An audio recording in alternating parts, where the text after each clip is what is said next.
සියලු දෙනා සාදරයෙන් පිළිගන්න ක්‍රියේටිව් සුදත් channel එකට අද මම මගේ වීඩියෝ එකකින් ගේන්නේ cover drive පහර ගහන තවත් විදියක්. ඒ කියන්නේ අපිට මේ drive පහර fast bowlers ලට ගහන්න පුළුවන්, spin bowlers ලට ගහන්න පුළුවන්. ඉතින් අද අපි බලමු මේ drive පහර කොහොමද ගහන්නේ කියලා. හරි අපි දැන් බලමු මේ cover drive පහරේ තියෙන ටෙක්නික් මොනවද කියලා. අපි මේ විදිහට stance එකක ඉන්නවා, ඊට පස්සේ bat up එකක ඉන්නවා. ඊට පස්සේ මම ඔයාලට කලින් මගේ channel එකේ මම කලින් වීඩියෝ එකක් ගෙනාවා drive පහර ගහනදී. ඒ කියන්නේ මම කලින් මේ විදිහට drive කරන විදිහ තමයි මම කියා දුන්නේ. හැබැයි අද මම දැන් කියා දෙන drive එක ඊට වැඩි වෙනස්. ඒ කියන්නේ අපේ ඉදිරිපාදයේ මේ ඉදිරියට දාන්න ඕනි. අපේ ඉදිරිපාද ඉදිරියට එනවත් එක්කම ඉදිරි දන හිස ඉදිරියට weight වෙන්න ඕනි. ඊට පස්සේ ඒකම පසුපස පාදයේ අපි හිටගෙන ඉන්නේ සුලගිල්ලෙන්. ඊට පස්සේ විලුඹ ඉස්සලා තියෙනවා. ඊට පස්සේ පසුපස පාදයේ එහෙම නැත්නම් back foot එකේ දන හිසත් ඉදිරියට නැමිලා තියෙනවා. ඒ කියන්නේ weight එක ඉස්සරහා තියෙනවා. ඊට පස්සේ අපේ මේ ඔළුව එහෙනම් අපේ මේ කොන්ද සහ ඔළුව ඒ කියන්නේ off එකට angle වෙලා තියෙනවා. ඊට පස්සේ bat එකේන ආකාරයක් තියෙනවා. bat එකෙන්නේ මේ විදිහට.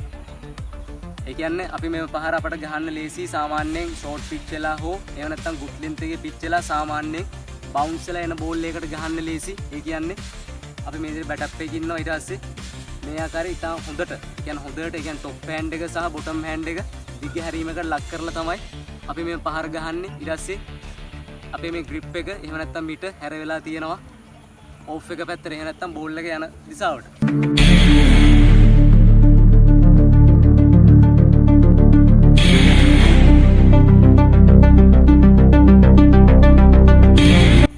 හරි ඔයාලා දැක්කා cover drive එකක් ගහන විදිය. ඒ කියන්නේ මම කලින් කිව්වා වගේ මම ගහලා පෙන්නුවා වගේ සාමාන්‍යයෙන් short pitch ball එකට එහෙම නැත්නම් length එක good length එකේ pitch වල off එකෙන් එන ball එකකට තමයි ගහන්නේ. හැබැයි අපි කියනවා සාමාන්‍ය hip එකත් සාමාන්‍ය hip එකට තරමක් පහතින් හෝ තරමක් ඉහළින් එන ball එකකට එහෙම නැත්නම් off එකෙන් එන ball එකකට තමයි අපි මේ cover drive පහර ගහන්නේ. දැන් වර්තමාන ශ්‍රී ලංකා ටීම් එකේ පැතුම් නිස්සංක වැනි ඒ දක්ෂ ක්‍රීඩකයින් මෙම පහර ගොඩක් භාවිතා කරනවා.